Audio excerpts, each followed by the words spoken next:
Sabi ni General Marvin kanina. Sabi ni General Marvin kanina. Oh, paatras ng paatras eh. Pwedeng sabihin? Alam namin? Ma'am? Kayo po tagapagsalita ng PNP. Officer, please handle the best president of the Philippines very well. Treat him well. Senator. Wala, tumakbo eh oh. Senator. Ayaw niya magpa-interview ah. Bakit ganyan? Dapat hinahanap. Person, ayaw ko sagutin. Ano tinanong niyo, sir? Ano tinanong niyo, sir? Sabi ko, saan ba pwede puntahan? Kasi kanina sabi ni General Marvin, dadalhin daw doon sa, Tinatakbuhan na si Senator. sa airport. Oo. Sa pilya mo. Ngayon, ayaw lang po.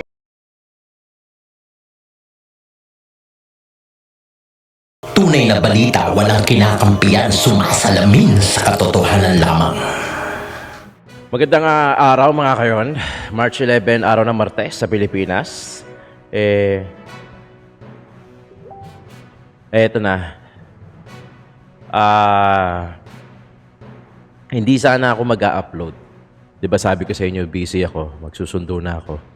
Dahil may therapy yung anak ko ngayong buong maghapon. So umuwi lang ako para anuhin ko lang to. Hindi sana ako mag-a-upload na. Dahil mainit ang ulo ko. Dahil sa mga nangyayari sa pag-aresto kay Tatay Digong. Baka kung ano lang masabi ko. Di ba? Ayoko nagsasalita pagka galit o may iniisip. Ayoko magsalita kasi mahirap na, di ba? Hindi ko lang mapigilan dahil every time na magbabrowse ako sa Facebook, sa YouTube, magbabasa ng comment. Yun nga, maraming nalulungkot sa comment, sa section sa akin. Mga viewers natin, kayo, na maraming nalulungkot at naiiyak pa nga yung iba dahil sa nakikita daw nila yung nangyayari sa newsfeed nila. Sa FB siguro o sa social media kung saan man. Dahil sa pag-aresto kay Tatay Digong. So, nag-search tayo at may papakita lang ako sa inyo mga kaganapan. Pero ito yung movement galing sa Moro and Indigenous People Movement. So sabi nila, today, March 11, 2025, marks a dark chapter in our nation's history. The illegal arrest of former President Rodrigo Roa Duterte at NAIA is not just an attack on one man. It is an attack on democracy, justice, and the fundamental rights of every Filipino. The United Moro and Indigenous People Movement, UMIP, has long called for a peaceful and fair election. But when we witness today is the blatant misuse of power. It is the kind of a government we now have.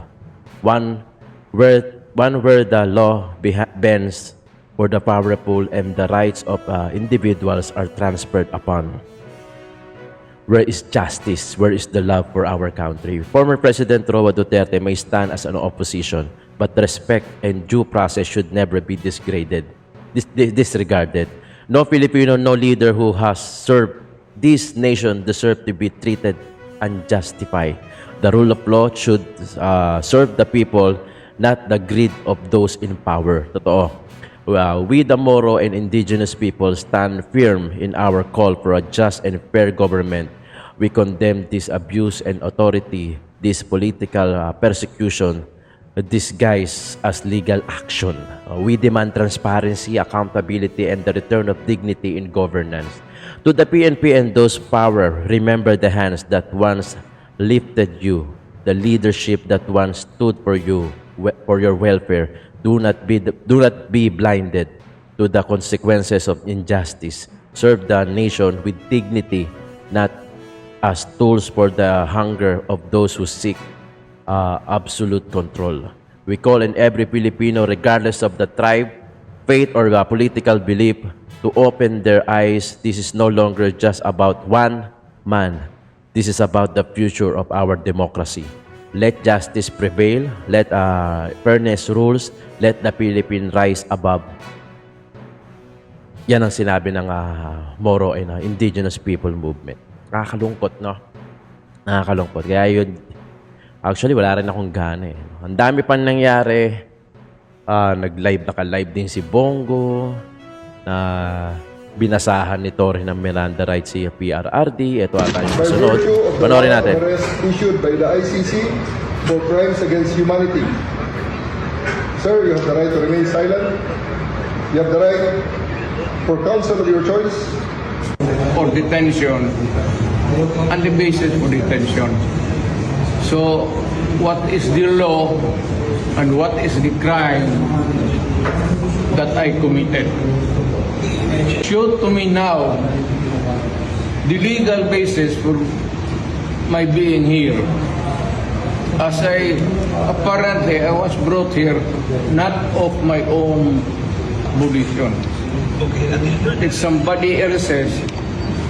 Kung hindi ibang tao, ikaw siguro, because this is your structure.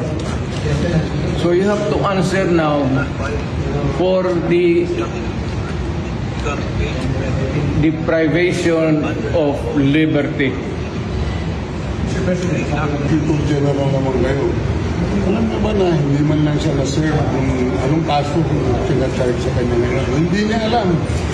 No? Kahit na PI man lang. Alam mo, ang charge sa kanya nasa dyaryo na. And then, hindi ba kayo na, ano na, ganito ginagawa natin, sumusunod tayo sa isang entity na hindi na tayo member. Nag-withdraw na tayo.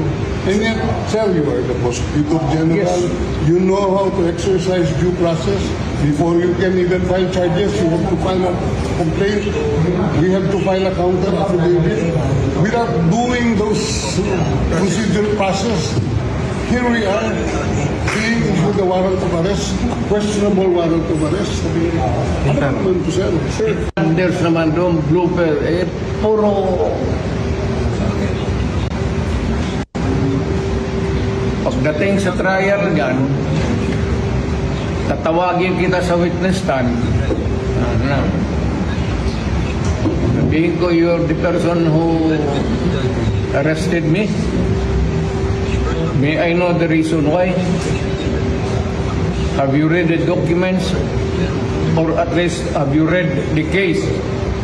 At that time, ninyo made the arrest. So that you would be guided to what you should know. Yan lang yan. Kaibigan tayo, galing ako gobyerno. Alam nyo kanina, bago natin panoorin itong kay Senator Bongo, alam nyo kanina, no, nabalitaan na, naka-live na yung mga kasamaan natin vlogger. Siguro nakakuha na rin sila ng idea na aarestuhin nga si PRRD. Kanina, the moment na pababa na ng eroplano si PRRD, kwento ko lang, hanggang sa naaresto na, nagkakagulo na nga, ang dami nang tumawag sa akin ng mga kapwa natin vlogger. Si Kuya Goods, sinabi niya na sa akin na, halika na, punta na tayo. Hindi na tayo papayag ng ganito. Puntahan na natin yan, makisali na tayo. Ganon, sila Miss July, yung mga kapwa ko DDS vlogger, sila Miss July. Simula nagchat na sila sa akin, pati yung mga member ko nagchat na sa akin. They know my account eh. Yung mga member ko dito sa YouTube. Nagchat na sila. Sabi niya, Tol, yun na to, si JU. Tol, kilos na tayo, di ba? Hinuli na nila si Tatay Digong, ganyan-ganyan. Pati si Kuya Goods, si Miss July, nagkakausap kami, nagkakapalita kami. Sabi ko, punta na tayo. Kasi kako, hindi pa pwedeng dito tayo. Kailangan sumuporta tayo doon kay Tatay Digong. So, nagkakapalitan na kami ng mga messages doon sa ganun. Kasi nga, parang isa kami sa mga nasaktan din. Actually, nasaktan din kami sa nangyayari. I'm sure kayo din, no? Dami na tapos nababasa pa namin sa comment, ganyan. Buti nga, nahuli na yan, ganyan.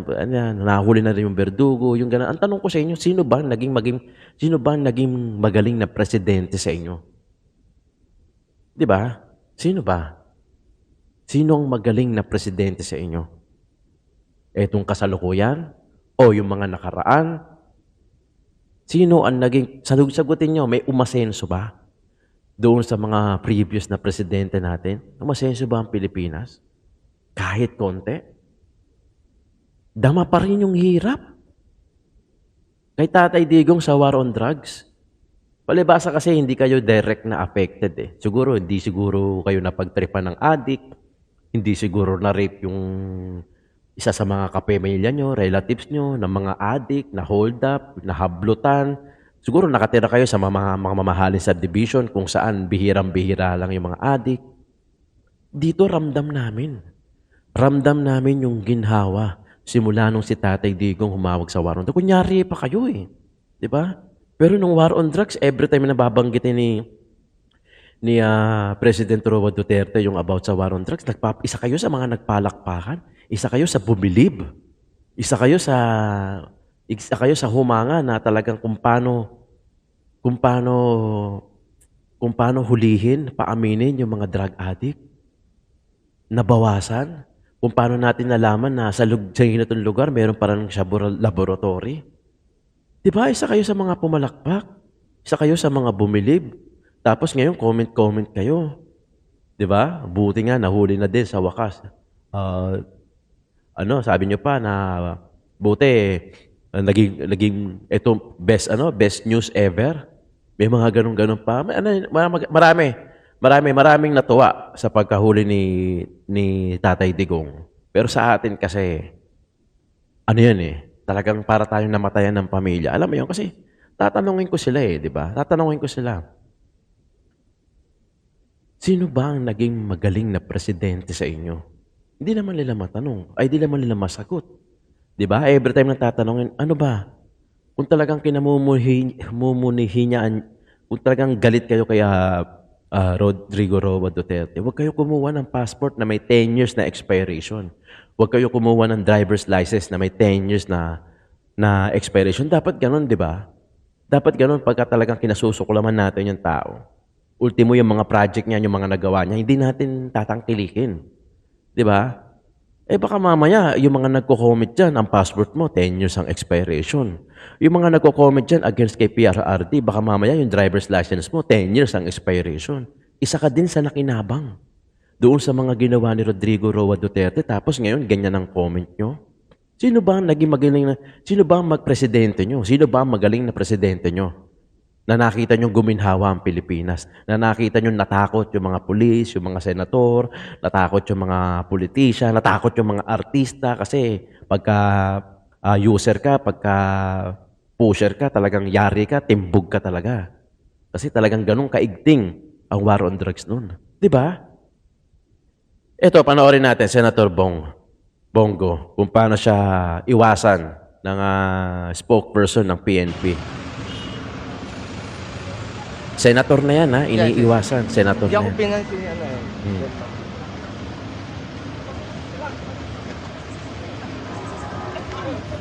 Alive ka? Tagapagsalita ka ng PNP, pwede ba kaming pumasok doon? Sabi ni General Martin kanina. Sabi ni General Martin kanina, pwede Paatras ng paatras eh. pwede kami. Alam namin. Ma'am, kayo po tagapagsalita ng PNP. Sir, Officer, please handle the best president of the Philippines very well. Treat him well. Senator. Wala, tumakbo eh, oh. Senator.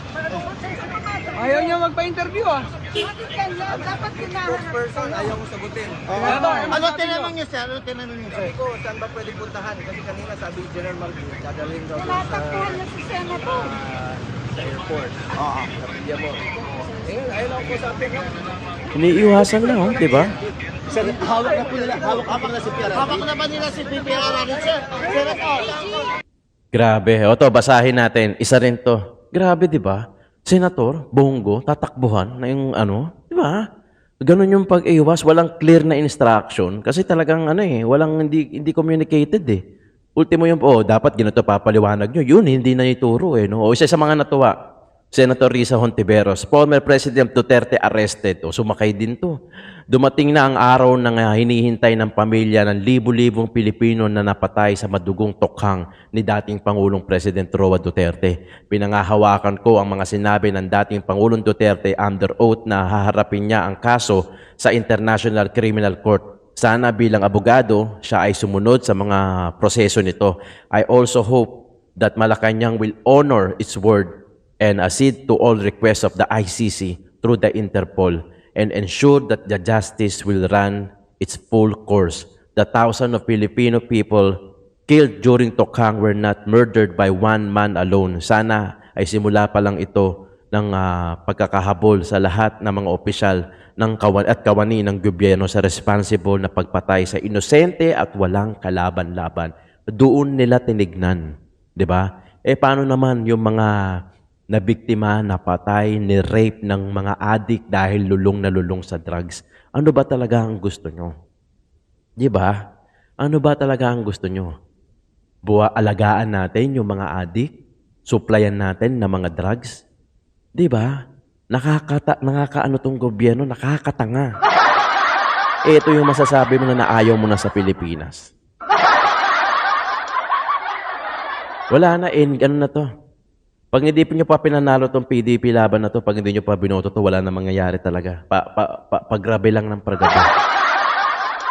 Bili mo, tinignan nila sa ganun. Doon sa pamilya na libo-libong Pilipino na napatay sa madugong Tokhang ni dating Pangulong Rodrigo Roa Duterte. Hindi nyo ba tinanong o naisip man lang paano yung mga nabiktima ng mga addict na to? Baka hindi lang libo-libo yan. Baka daang libo pa yan. Di ba?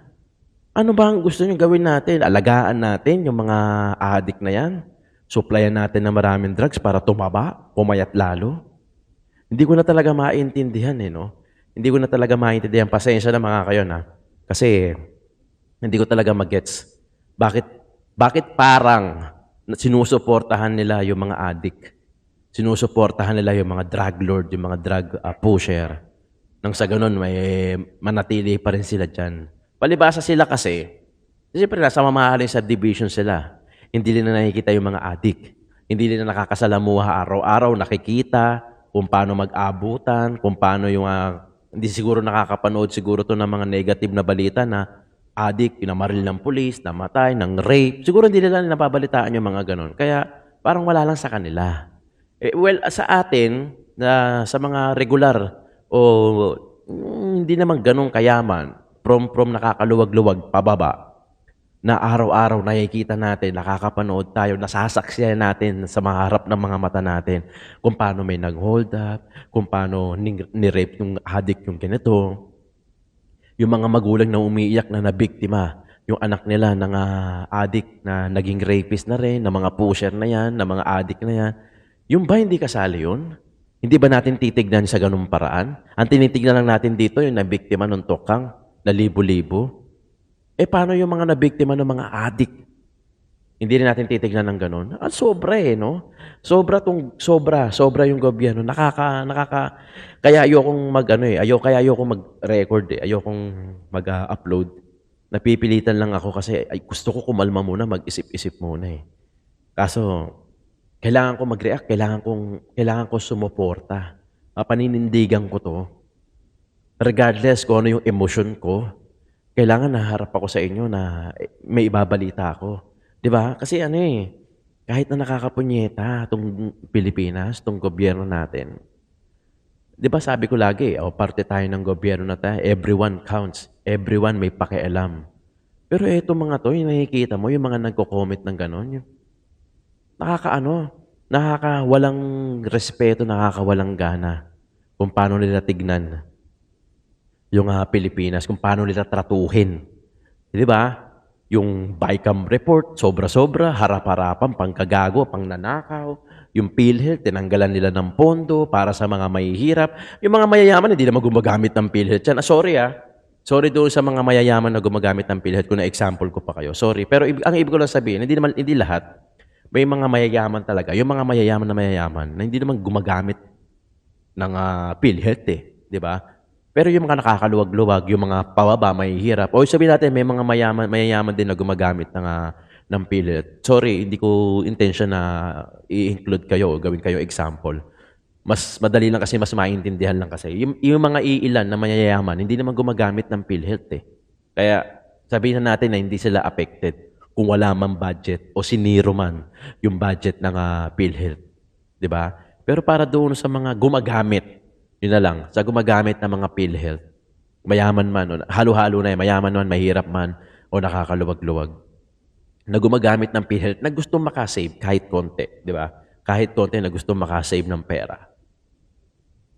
Sa amin, nagmamatter yun. Sa akin, nagmamatter yun. Gumagamit ako ng PhilHealth eh. Di ba? Ang laking tipid pag gumamit ka ng PhilHealth. Yan. Hindi nyo ba papakialaman yan? Yung BICAM report, bakit may blanco? Yung PhilHealth, zero subsidy. Yung pagtaas ng presyo ng kamatis, ng gasolina. Yung mga krimen na bulgaran na. Yung mga nag-shashabu online, ginagawa pang content. Yung ba, hindi nyo ba tinitignan ng ganyan? Ang tinitignan natin, nakapokus lang tayo sa mga Duterte. Duterte lang talaga, porkit may mga plano sila na tumakbo sa 2028. Ayaw nyo mangyari ulit yung ginawa ni Rodrigo Roa Duterte kasi siguro nakakasagabal sa mga hidden agenda nyo sa paano kayo magpayaman.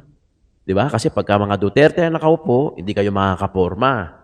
Di ba? Yun yun. Yun yun eh. Wag na, di ba sabi ko nga sa inyo, palabok yan. Ang dulo ng palabok, pag naubos na yung palabok, kahit saan sa kayo magpunta, Duterte ang dulo ng iskinita. Duterte ang nasa dulo ng palabok. Di ba? Kahit saan ka mag-iikot. Duterte kasi yung tinik sa inyo eh. Kasi itong mga Duterte na to, ano sinabi ni ex-president Roa Duterte? Ginawa lang niya karamihan o baka nga lahat ayaw yung ginagawa niya. Pero ginawa niya yun para sa... kayo, ano bang ginawa niyo? Di ba? Lahat yung ginawa ni Rodrigo Roa Duterte para sa bansa. Kayo, ano bang ginawa niyo? Senrisa, ano bang ginawa niyo? Di ba? May nagawa ba kayo para sa bayan? Diyos ko. Tapos, di ba, may chismis pa na etong si Risa tatakbo ata ng 2028. Presidential. O sabihin na natin si Tamba tatakbo ng presidential 2028. May 12, paramdam natin. Yung mga matatapos, yung mga re-electionists, alam nyo na. Alam nyo na. Di ba? Nakakasakit ng damdamin na bakit ganito yung nangyayari. Harap-harapan na naman. Harap-harapan ka na ngang ginago sa blankong BICAM. Harap-harapan ka na ngang ninakawan sa zero subsidy ng PhilHealth. Tapos ngayon, eto, yung pinaka-the best na presidente, ganito ang tatratong gagawin. Kung saan etong presidente na to, etong ex-president Roa Duterte na to, wala namang ginawa kung hindi para sa bayan. Tapos ganun-ganun na lang yung trato. Di ba? Mga kayo, nagpapaka-calm lang ako. Pero sa totoo lang, galit na galit. Gusto ko kaso talaga hindi ko talaga kaya yung murang marami. Hindi ko talaga personality yun. Nagbumura ako, oo. Pero hindi yung bawat banat gano'n. Hindi eh. Galit na galit ako sa loob. Pero gusto kong magkaano sa inyo, yung harap ako sa inyo na eto pa rin, di ba? Pero sa totoo lang, talagang galit na galit din ako sa namamang nangyayari ngayon. Kasi talagang, sorry for the word, pero nakakapunyeta itong gobyerno ng Pilipinas. Mananawa ka eh. Mananawa ka. Kaya ang payo ko doon sa mga nasa abroad, galingan nyo dyan. Galingan nyo dyan, yung mga nagtatrabaho sa abroad, galingan nyo dyan. Hanapin nyo yung mga ways paano kayo maging residente dyan. Kung paano kayo magmamigrate. Kunin nyo yung pamilya nyo. Tapos dyan na kayo tumira. Totoo. Inggit na inggit ako sa inyo. Kasi alam ko, kaya kong gawin dyan yan eh. Kasi sanay ako sa trabaho, workaholic ako eh. Dedicated ako sa trabaho. Kaya kong gawin yan. Gawin nyo yan dyan para sa pamilya nyo, hindi na para sa inyo. Para sa pamilya nyo. Umuwi na lang kayo ng Pilipinas pagka gusto nyo magbakasyon. Dahil nakakapunyeta yung gobyerno natin dito. Sa totoo lang. Diba? Ito na, high blood na naman ako eh. Gawin nyo yan.